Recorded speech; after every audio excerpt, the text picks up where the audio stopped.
keda ma veel ei tea, ma vaatan, et päris palju on tegelikult neid, keda ma veel ei tea ja ma olen üllatunud, arvestades seda, et ma olen olnud Välisministeeriumis digisaadik juba 3,5 aastat. Ja olen küll mitte esimene digisaadik Välisministeeriumis, ma arvan, et ma olen sellel kohal 3., aga digisaadiku koht on Välisministeeriumis olnud, ma arvan, 6-7 aastat. Ja see 6-7 aastat võib ütleme, diplomaatia ajaloos on ta ju ääretult lühikene aeg, aga digidiplomaatia või tehnoloogiadiplomaatia valdkonnas on see päris pikk aeg, sest isegi kui vaadata seda aega, et mina alustasin, ütleme, 2020 teine pool ja praegu siis me näeme, et seal on toimunud nagu tohutu hüpe. Ma arvan, et minu algusaastatel oli digidiplomaadi koht välisteenistustes võib-olla üksikutel Euroopa Liidu ja teistel, ütleme siis sellistel suurtel demokraatlikel riikidel, kes ennast tõesti tehnoloogia teemades positsioneerisid. Taani, teised Skandinaavia riigid, Ameerika, Austraalia ja eelkõige kõik see, mis Euroopa Liidust väljapoole, kogu selline, ütleme, see meie globaalsed partnerid ei olnud tegelikult selle teema peale tol ajal küll veel mõelnud, aga kui ma vaatan, mis praegu toimub, siis on see muidugi suur trend, tehnoloogiadiplomaatia või digidiplomaatia tiimid suurenevad, minu Taani kolleegil on 100 inimest tiimis, meil Välisministeeriumis on 5 ja suurenevad ka siis need tehnoloogiasaadikute tiimid, mis asuvad siis nii-öelda nagu väljaspool riiki. Et meil siin Eestis digi- ja küberdiplomaatia osakond Välisministeeriumis, mis siis kuulub meie selliste globaalteemade alla, kuna ta on selline horisontaalne ja tegelikult seetõttu ka väga keeruline teema, mida juhtida, siis väga paljudel riikidel on suurenenud just need tiimid nendes riikides, siis kus toimuvad väga olulised tehnoloogilised arengud. Võib-olla te olete kuulnud, meil kahjuks pandi konsulaat San Franciscos kinni, mis väga palju sealseid tehnoloogilisi arenguid tegelikult järgis ja seda infot, mis mujal toimub, siis nii-öelda nagu ka koju toob. Ja selleks on muidugi väga palju põhjuseid, miks see tehnoloogiadiplomaatia nii popiks on läinud ja miks ta tegelikult ka väga vajalik on ja ma näen, et ilmselt tulevikus see vajalikkus vaid tõuseb, aga võib-olla ma siis nagu summeerin seda oma majandusministeeriumi kolleegi sõnadega, et ilmselt olete kuulnud, Tõnu Nirk on majandusministeeriumis sideosakonna juhataja ja mingil hetkel me arutasime, et kelle alla siis nüüd täpselt see Maailma Telekommunikatsiooni Liit kuulub. See on siis üks ÜRO vanim organisatsioon, tegeleb telekommunikatsiooni standardite, aga üha enam ka arengukoostööga, ehk siis koostööga globaalsete partneritega ja eks majandusministeerium üritas ka ikkagi rohkem Välisministeeriumi sinna punti saada ja nüüd meil on ilusti see vastutus ära jaotatud, aga siis Tõnu ütles, et no ja vaata Nele, et seal liitus 90ndatel ja 2000ndatel tegelesid digiteemadega sellised patsiga poisid tüdrukud. 2010 hakkasid juristid asja üle võtma, 2020 võimutsemad diplomaadid. Ja see ei ole tegelikult mitte ainult Maailma Telekommunikatsiooni Liidus, see on igal pool nii, et tegelikult ma ütleks, et digidiplomaatia ei olegi mitte ainult digisaadiku või tehnoloogiasaadiku või siis nende tiimide ülesanne, vaid tegelikult puudutab absoluutselt meid kõiki. Ma küll ei tea täpselt, kus te kõik olete, aga ma arvan, ma ei pane väga puusse, kui ma ütlen, et te tegelikult kõik olete digidiplomaadid, sest ma arvan, et meil ei ole tööd enam näiteks ka Välisministeeriumis, mis ei ole tehnoloogiaga seotud. Kui me vaatame, mis toimub demokraatia inimõiguste valdkonnas, kaubanduses, kõik kaubandusläbirääkimised, majandusdiplomaatias, arengukoostöös, aga ka meie kahe- ja mitmepoolsed suhted. Aga miks ta siis oluline on? Neid pilte mina arvan, et teie olete kõik juba näinud, aga ma igaks juhuks summeerin. Need on siis pildid, mis on iga tehnoloogiadiplomaadi taskus ja see ongi siis võib-olla see laias laastus, mis selle nagu fookuse nagu seab ja ma alustangi võib-olla sellest Hiina ja Ameerika, ütleme sellisest geopoliitilisest võitlusest, mis muidugi ei ole ju midagi uut, aga mis on täiesti uues valguses selle tehnoloogilise võidujooksu pärast ja seal ongi siis nagu küsimus, et mida siis teised riigid teevad, et mida me oleme tõesti näinud viimastel aastatel on suur India tõus tehnoloogia maailmas, eelkõige siis selle avatud digitaristu trendi egiidi all ja kui meil aega on, siis ma sellest ka pärast räägin, aga muidugi ma olen olulise tööriistani, mul ei ole õrna aimugi, palju mul aega on, ja järgi on, aga keegi siis märgutab, kui mul hakkab see aeg otsa saama. Küsimus siin pildil on ka ju väga suur Euroopa Liidule, et mida siis Euroopa Liit teeb, kes on jäänud tehnoloogilises arengus ju tegelikult täiesti maha ja keda võib-olla siis tõesti teatakse rohkem kui tehnoloogia reguleerijana, mis ei ole ju tegelikult ka midagi halba, aga on selge, et sellest ainult ei piisa ja mulle väga meeldib, kuidas on seda olukorda kirjeldanud minu Taani kolleeg, kes eelmiselt Tallinn Digital Summiti ajal oli siin ja ütles, et tema ei ole veel näinud ühtegi mängu, mille kohtunik võidaks. Ja ma arvan, et täpselt nii see ongi. Ja muidugi on küsimus ka Eesti jaoks, et Eesti on ju väike, on olnud, ütleme, globaalne digiliider, ehk tõesti mitte olnud selline tehnoloogia arendaja, kui võib-olla välja jätta siin Skype ja mis meil siin tulnud on, vaid ikkagi on olnud hea tehnoloogia rakendaja või kasutaja. Aga minu hinnangul ja siis tõenäoliselt mitte ainult minu, on üha raskem tegelikult garanteerida seda, et kõik need tehnoloogilised arengud, mis siis seda elu mõjutavad, meie majandust, haridust, tervishoidu ja kõike, mis meie ümber toimub, need on tegelikult üha raskem Eestisse tuua ja Eesti partneriteni viia. Ja mitte ainult sellepärast, et nad tegelikult on ka üha kallimad, et tagada vajalik arvutusvõimsus tehisaru rakendamiseks. Muidugi Eesti on väike, meil on siin ka andmete probleem ja muid väiksusest tulenevaid tegureid, aga ta on mitmetel põhjustel keeruline. Ja eks siis need väiksed riigid siin üritavadki koopereeruda, ma arvan, et regionaalne koostöö on üha enam tugevnenud just seetõttu, et mitte ainult siis oma positsioone ja väärtuseid kaitsta, vaid ka selleks, et neid arenguid kuidagi viisi oma riiki tuua. Ma arvan, et Põhjamaad on teinud siin väga head tööd. Soomel, Taani, Rootsi, aga ka teised on ikkagi väga palju sellist globaalset talenti arendust enda riiki suutnud meelitada, aga selleks on muidugi ka mingit teatud ressurssi vaja. Nii et kogu selline tehnoloogia kontsentratsioon ja areng on üks selline suurtest põhjustest. Teine põhjus on see pilt, mida ma arvan ka kõik on näinud, siis oli ta veel minu meelest Facebooki juht, kui senatis küsiti, et okei, härra Zuckerberg, et kuidas teie siis nagu raha teenite. Ja tema ütles väga ausalt, I run ads. Ja ma arvan, et see oli siis see hetk, millele kõik said ka aru, et ega see erasektor, kellel on ju üha suurenev võim ja kindlasti on neil võib-olla rohkem võimu, kui tänasel päeval riikidel on, või vähemalt teatud riikidel, siis neid tegelikult võib-olla väga ei huvitagi, et desinfo vohab, et see mõjutab meie inimeste hinnanguid alates suhtumisest vaktsiini või kas või mõjutab suhtumist hetkel Ukrainas käimasolevasse sõjasse. Nii.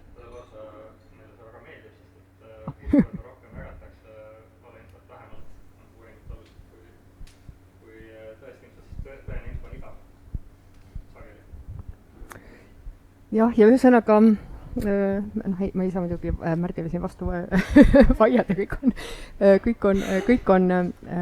on tõsi, aga see info liigub ikkagi üha enam mööda neid sotsiaalplatvorme ja mööda teisi suurettevõtteid ja siin ongi küsimus, et kuidas siis selles uues olukorras käituda, et mis siis nagu riigid teha saavad, kui me teame, et nendel, kui erasektoril on nii suur võim. Ja loomulikult on üks viis reguleerida, aga ma arvan, et meie praktika on ju ka näidanud, kuigi see võib-olla ei ole väga pikk, et sellest tegelikult ei piisa. Nii et üha enam on siis ka diplomaatia ja välisteenistuste fookuses läbirääkimised erasektoriga ja see on midagi täiesti uut, ütleme, diplomaatia ajaloos, sest klassikaliselt on diplomaadid harjunud läbirääkimisi pidama teiste riikidega ja võib-olla mõndade organisatsioonidega, aga mitte Zuckerbergi või Elon Muskiga, kes võib-olla on kaotanud igasuguse mõistuslikkuse. Ja siin ongi see kahjuks võib-olla kurb pilt, mida ju ka paljud on näinud sellest Ukraina sõdurist, kes siis üritab signaali leida, mis siis on tõestus sellele, et meie julgeolek ja meie riigi saatus võibki olla vabalt ühe inimese kätes.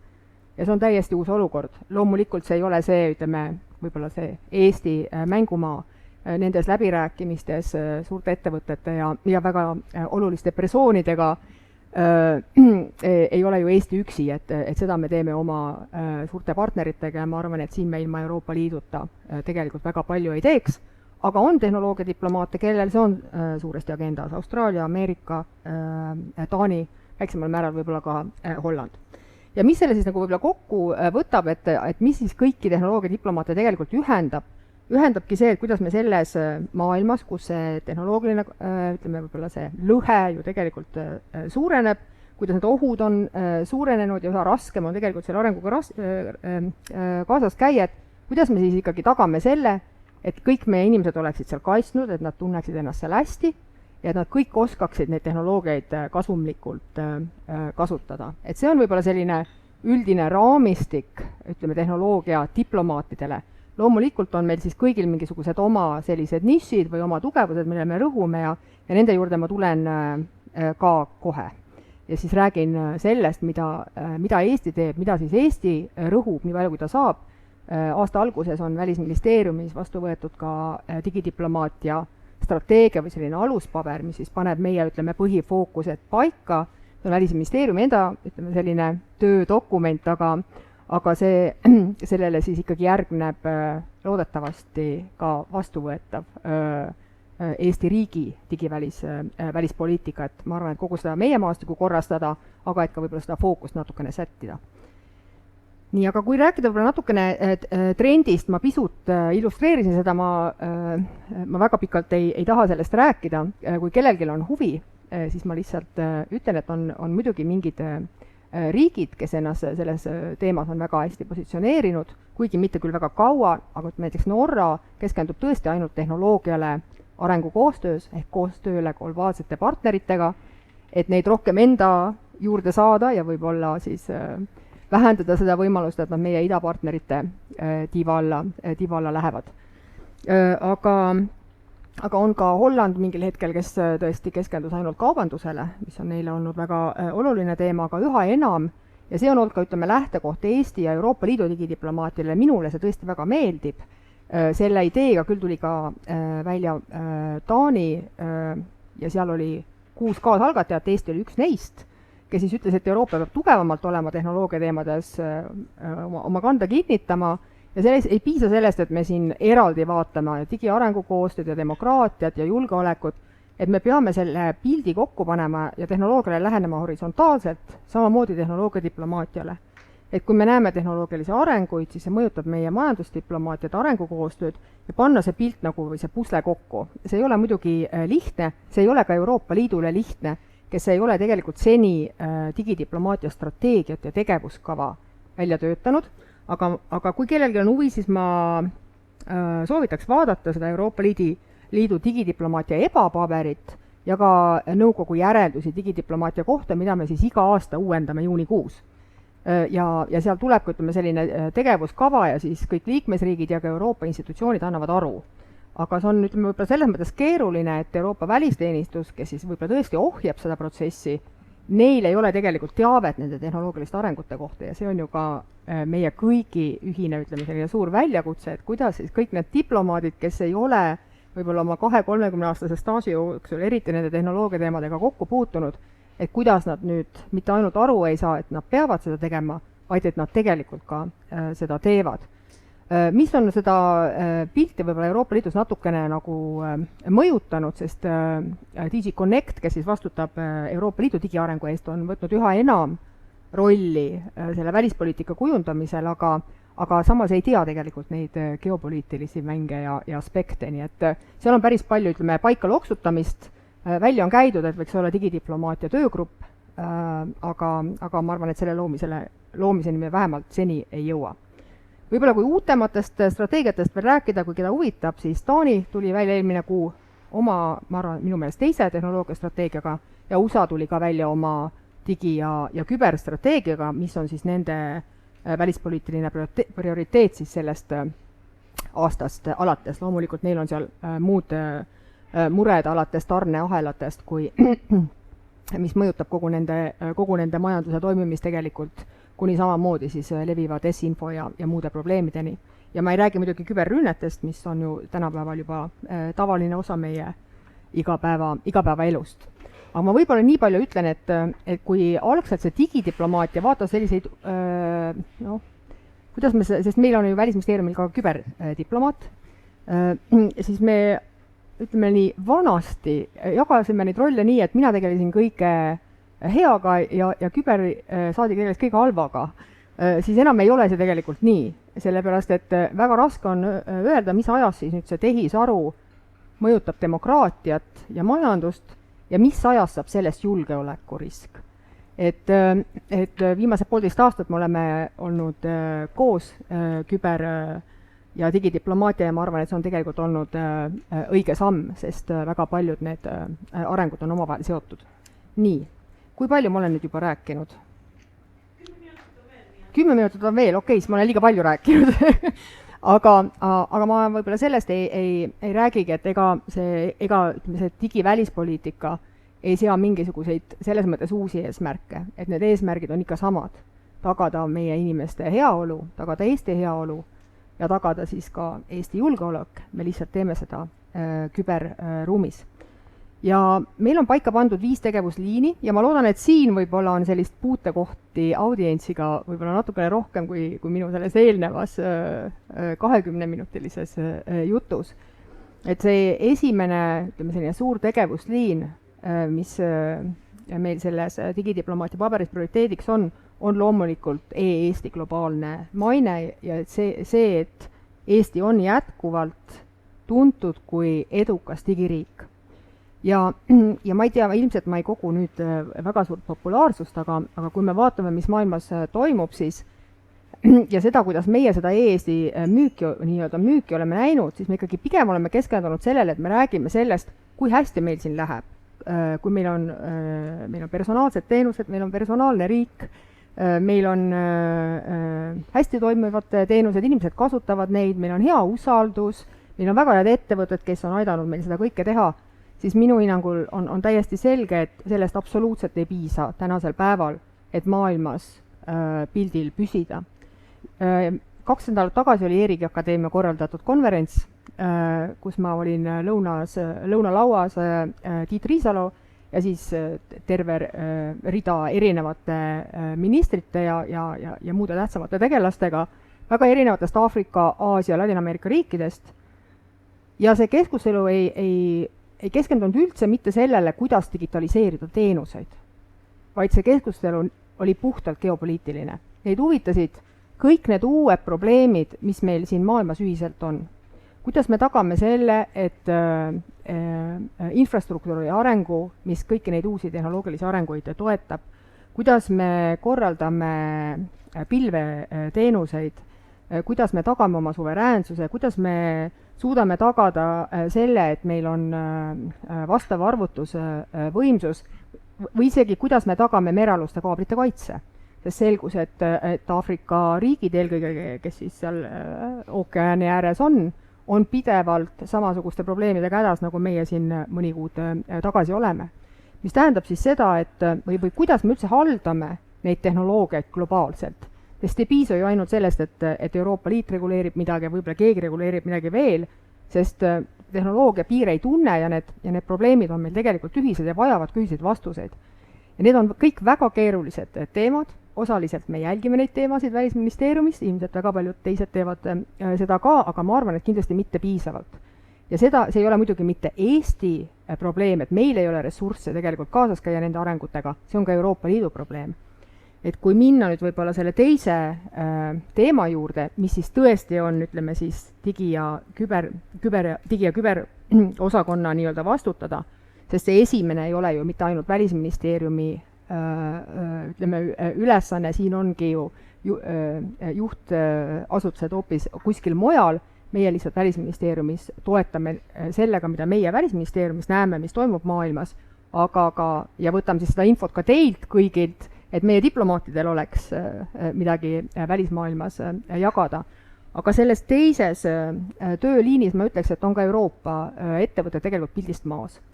Sest viimasel 3 aastal on käivitunud väga mitmed tehnoloogia globaalse halduse protsessid. Neid on muidugi teinud kõik olulised riigid, G7, G20, aga väga palju, ka OECD, väga paljud muud organisatsioonid, aga üha enam ÜRO, kes siis 2 aastat tagasi pani ka ametisse tehnoloogiasaadiku. Eesti kandidaat jäi kahjuks teisele kohale, Eestil oli kandidaadiks Marina Kaljurand.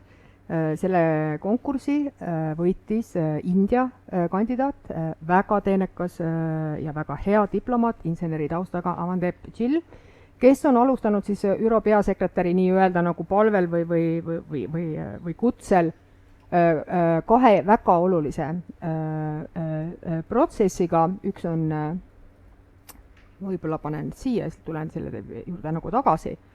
Üks on siis globaalne digikoostöö kokkulepe, inglise keeles on see Global Digital Compact, kus siis on 8 erinevat valdkonda, milles siis selle aasta septembriks, see protsess on kestnud juba peaaegu 2 aastat, tahetakse kokku leppida printsiipides, kuidas globaalset tehnoloogiat hallata ja võib ka näha, et see võib minna ka siduvate regulatsioonideni, mis on selles mõttes muidugi keeruline, et esiteks me oleme praegu maailmas, kus on üldse väga keeruline meie kõikide riikidega mingile kokkuleppele jõuda ja loomulikult on siin kõikidel partneritel ka mingisugused oma huvid, aga siin teevad väga kõva lobi ka ettevõtted. Ja seda lobi suudavad tegelikult teha ainult suured ettevõtted, ma seal ei ole väga isegi Euroopa ettevõtteid näinud. Kindlasti hakkab see meid mõjutama, kuidas me täpselt ei tea, sest me tegelikult ei tea, mis sellest protsessist ka üldse välja tuleb, võib ju ka juhtuda, et me ei jõuagi globaalselt kokkuleppeni. Ja see teine protsess, mis ma tahtsin ka võib-olla märgutada siin, puudutab tehisaru. Samamoodi tehnoloogiasaadik on kokku kutsunud sellise globaalse tehisaru haldust puudutava sellise kogu. Seal küll Eesti ametlik esindaja ei osutunud valituks, aga Eestist on seal Jaan Tallinn, ja kellega ma olen ka sellel teemal kohtunud. Aga see nii-öelda kogu peaks siis ka välja käima selle, et kes siis hakkab meil globaalset tehisaru haldama. Ja kui ma seda vahearuannet lugesin, siis ma ju selgelt ikkagi nägin, mis on ka arusaadav, sest ÜRO on selle protsessi kallutanud, eks nad tahavad, et see protsess seal ÜRO all ka jätkaks. Aga seal tõesti on ikkagi välja käidud, et ÜRO-l on ikkagi selline legitiimsus, et hakata ka tehnoloogia teemasid ise arutama. Seal on käidud välja ka mõte luua globaalne tehisaruagentuur, luua sisse monitooringumehhanism ja mida see kõik meie jaoks tähendab, ega me täpselt ei tea, aga mis ta kindlasti kaasa toob, on veel suurem polarisatsioon. Et kui me näeme, et meil on siin riigid, kes kasutavad tehnoloogiat hästi ja halvasti, ja loomulikult on ju meil riike, kellega me kõiki väärtusi ei jaga, aga sellegipoolest vähemalt Eesti teeb nendega kõvasti digikoostööd, mis on olnud meile, ütleme selline, ma ütleks, et selline suur trump, et meil on ühine teema peaaegu kõikide riikidega. Loomulikult päris kõikide riikidega me koostööd ei tee, aga me nägime seda, et küberis see vahe suurenes nii-öelda nagu heade ja halbade riikide vahel ja see võib suureneda digis veelgi, mis loomulikult ei ole kasulik ei meie majandusele ega julgeolekule.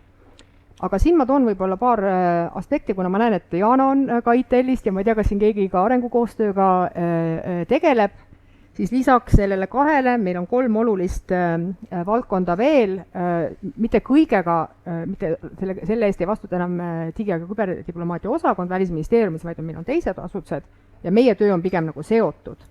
Üks on siis majandusdiplomaatia ehk siis meie ettevõtete toetamine ja ma ütleks, et seni on võib-olla see pigem fookus on sellele tõesti, kuidas meie ettevõtteid turundada maailmas. Võib-olla vähem on olnud seda poolt, et kuidas neid häid partnerlusi ja seda head teavet tuua meie ettevõteteni.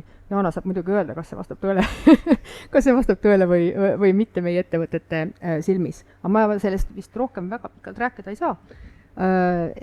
Teine on arengukoostöö, mille samuti ei vastuta meil digi- ja küberdiplomaatia osakond, vaid meie arengukoostöö osakond ja meil on seal ka rakendusasutus.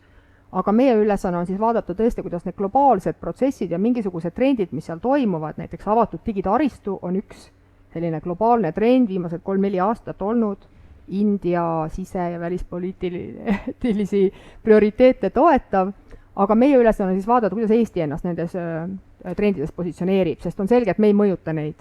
Ja kui see maailm on ikkagi otsustanud nüüd kasutada digiülemineku jaoks sellist terminit nagu avatud digitaristu, siis meie seda siin oma ressurssidega ei mõjuta, aga mida me küll saame teha, me saame vaadata, et kuidas see, mida Eesti teeb, ja teeb tegelikult hästi, kuidas ta paigutub sellesse trendi ja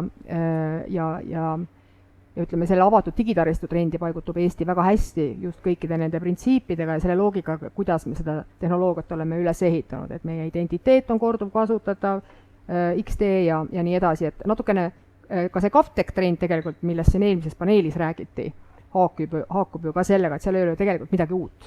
See on lihtsalt uuesti pakendatud vana. Ja ma ütleks, et see viimane on selline päris suur väljakutse, see viimane siis puudutabki seda, et kuidas diplomaate koolitada ja seal me teeme sellist klassikalist tööd, et uuendame sõnumeid või võib-olla tuleb need üldse välja töötada, mingites võib-olla aspektides ei olegi veel Eestil positsioone. Ja see on selline pidev töö, aga teeme ka erinevaid üritusi, üleeile oli meil tehisaru infotund, mis oli päris populaarne, aga see ei ole ilmselt kõik piisav. Ja siis ma mõtlesin, ma toon ka mingisuguse sellise konkreetse näite, et ma võib-olla ei hakka siin rohkem rääkima, mida me teeme seal G20-s ja OECD-s ja muud, aga võib-olla tooks, siin on, ma näen, Märt teab sellest initsiatiivist sama palju. Ma tahtsin küsida, et mis Eesti täna GovStackis teeb? GovStackil on uus projektijuht, kelleks on Marika Popp, ja GovStack hetkel siis töötab selle nimel, et kas ja kuidas tuua siis see GovStacki Foundation Eestisse. Aga võib-olla Märt on väga hästi kursis, mis on GovStack, aga võib-olla teised ei ole. Et ma võib-olla siis taustaks ütlen, et GovStack on üks selline initsiatiiv, millega tegelikult Eesti oli alustanud enne, kui mina oma ametikohal alustasin. Keegi, ma arvan, et kõik tegelikult, mitte keegi mäletavad Martin Kaevatsit, kes oli väga palju selle initsiatiivi loomisega seotud. Ja see on Eesti, Saksamaa, Maailma Telekommunikatsiooni Liidu ja DAEL-i, see on üks Ameerikas baseeruv Euro Foundation, kus siis me tulime nii-öelda kokku ja jõudsime võib-olla ütleme siis sellisele kahele vajadusele või arusaamale kahele vajadusest, et ühelt poolt oli selge, et ongi järg käes, et me oleme ikkagi jõudnud mingisuguse globaalsele arusaamale sellest, kuidas digiühiskond toimib. Et võib-olla 20 aastat tagasi öeldi, see digiidentiteet, see on mingi Eesti asi, et teil siin on 1,3 miljonit ja tore, et te saate anda seda digitaalset identiteeti kõigile, aga meil on siin ikka suured riigid, et see on ikka keeruline. Et nüüd me näeme ju, et India on andnud ka kõikidele oma inimestele digitaalse identiteedi.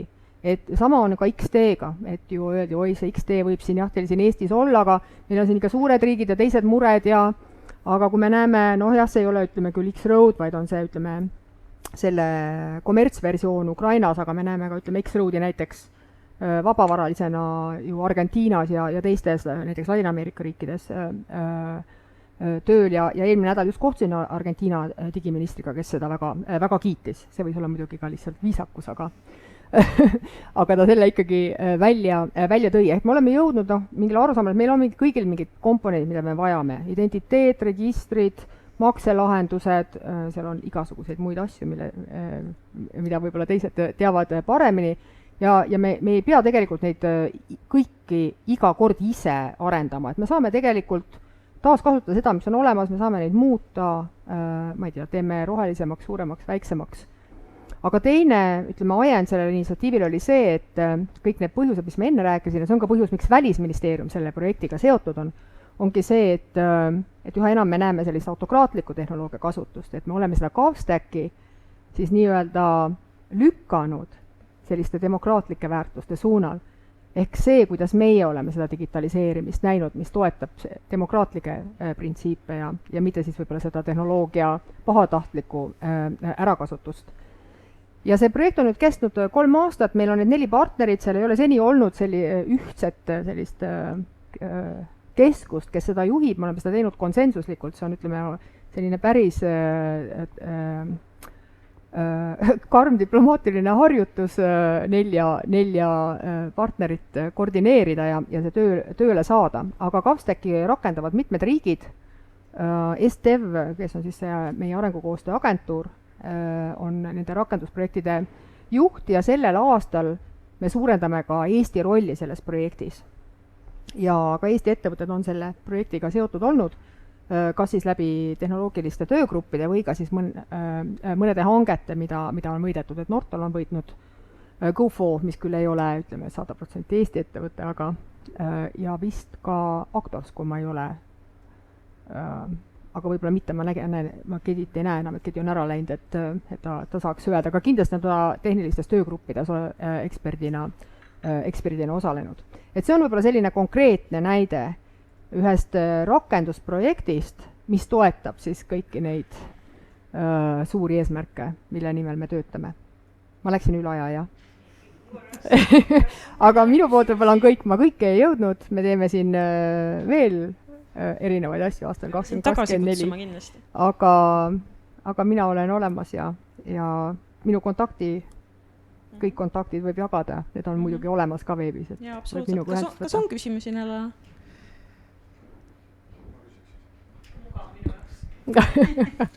Et digivallas ilmselgelt võimalus midagi teha ja millegi poole püüelda on piiramatu.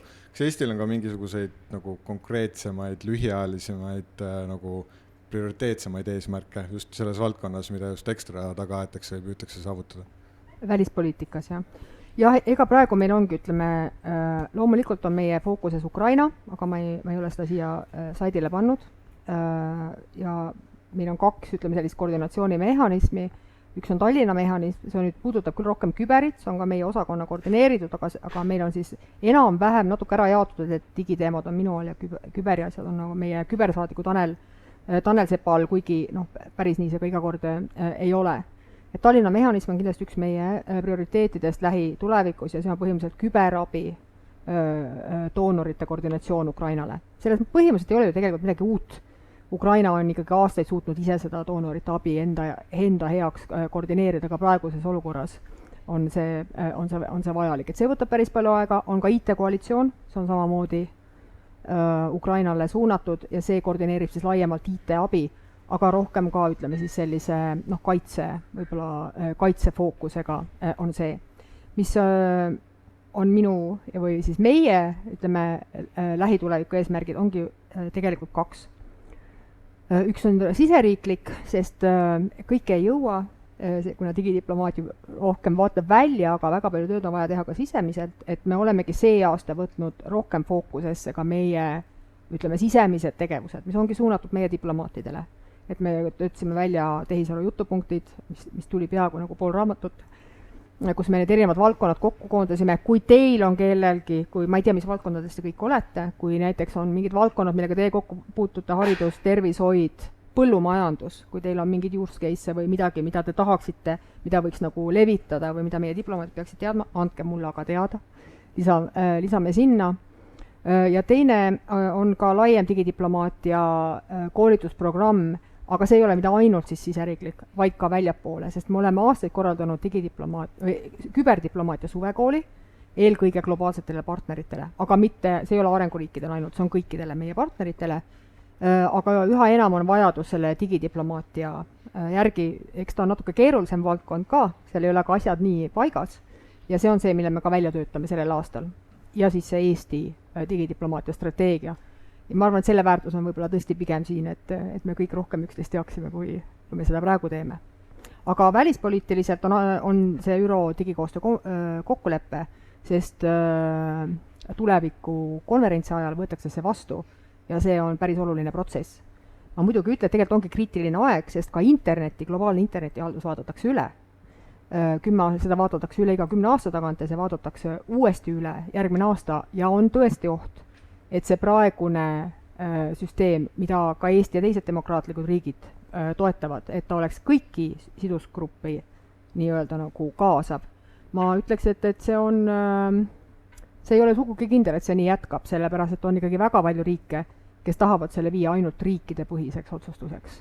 Ja see on tegelikult suur probleem. Nii et ma arvan, need on sellised, aga need ei ole ainult Eesti võitlused, et need on meie sellised ühised. Aga ma rääkisin ainult digi- ja küberdiplomaatia osakonnast, ütleme selles mõttes. Et kindlasti majandus- ja arengukoostööle neil on omad. Kas on veel küsimusi? Aitäh selle väga huvitava ettekande eest. Siin sai juba mainitud ka, et Nortal on olnud edukas ühe konkreetse hanke puhul siis, mis Govstati puudutab. et kas, ja ma tean, et väga sageli IKT-sektori ettevõtted just pöörduvad hangete teemal, et kuidas saaks avalik sektor läbi erinevate rahvusvaheliste kanalite kaasa aidata, et Eesti ägedad IKT-sektori ettevõtjad oleksid rahvusvaheliste organisatsioonide hangetes edukamad. Pean siin silmas nii Euroopa Liidu institutsioone, sest kui vaadata ja teades ka pisut, eks ju, kes neid hankeid võidavad, siis üks asi on küll see kogu see avalik pool ja see hangete veebisaidil olev info ja kandideerimine, aga tegelikult seal taga on midagi veel, et päriselt seda hanget võita. Et kas meil on välja kujunenud mingi selline süstemaatiline lobitöö selles suunas või plaanite kuidagi aidata neid ettevõtteid? Aitäh! Ma pean ütlema, et ma ei ole sellega täiesti kursis, aga isegi kui on, ei ole see olnud minu kätetöö, sellepärast et see on meie majandusdiplomaatia, ütleme, terve suure üksuse all ja ilmselt Jaana võib-olla teab seda paremini. Aga kui ma vaatan, ütleme, ma olen olnud ka ise ettevõtja enne, kui ma ka siia, ütleme, tulin, siis ma arvan, seal on erinevaid põhjuseid. Ma arvan, et üks ongi see, et meil ei ole ka seda kogemust, kuidas neid konsortsiume kokku panna, kuidas kirjutada. Mina arvan, väga suur miinus, mitte ainult Eesti ettevõtete, vaid kõikide, kus sa neid kirjutajaid leiad, ma arvan, see on tegelikult ka meie ekspertide probleem, kõik on kena nii kaua, kui sa pead ühe ilusa aruande üle andma ja kahjuks need doonorid seda seni tahavad, eks, et see on muidugi doonorite probleem ka, et nad on väga palju pannud fookust konsultatsioonile ja võib-olla vähem tegelikult mingite asjade ärategemiseni. Aga see on kindlasti üks valdkond, kus on vaja meil võib-olla ka endil areneda. Aga ma arvan, et meil ei ole ka seda järjepidevust, et seda lobi nagu teha. Sest seda on vaja teha ka sihtriigis, ka sihtriigi doonorite juures. Eestil ei ole Aafrikas mitte ühtegi saatkonda peale Egiptuse. Ma ei tea, kus, ma pean tunnistama, isegi ei ole täiesti, mul ei ole peas kõik, kus on, ütleme, EAS-il majandus, ütleme, nõunikud. Ma arvan, ka see on ikkagi, et seal jääb, ütleme, avaliku sektori, ütleme, tugi võib-olla nagu lühikeseks. Et seal on vaja tegelikult kogu aeg follow-up'i teha ja on vaja olla lihtsalt järjepidev, ma arvan, mingisuguse liiniga. Et meil on võib-olla rohkem sellist tõesti konverentsidele, seminaridele, visiitidele suunatud, ütleme, tööd, kus me oleme olnud ju minu arust väga tugevad ja väga hästi esindatud. Aga kuidas sa sealt süstemaatiliselt nagu järgi tuled, et see on ilmselt küll midagi sellist, mis vajab parandamist.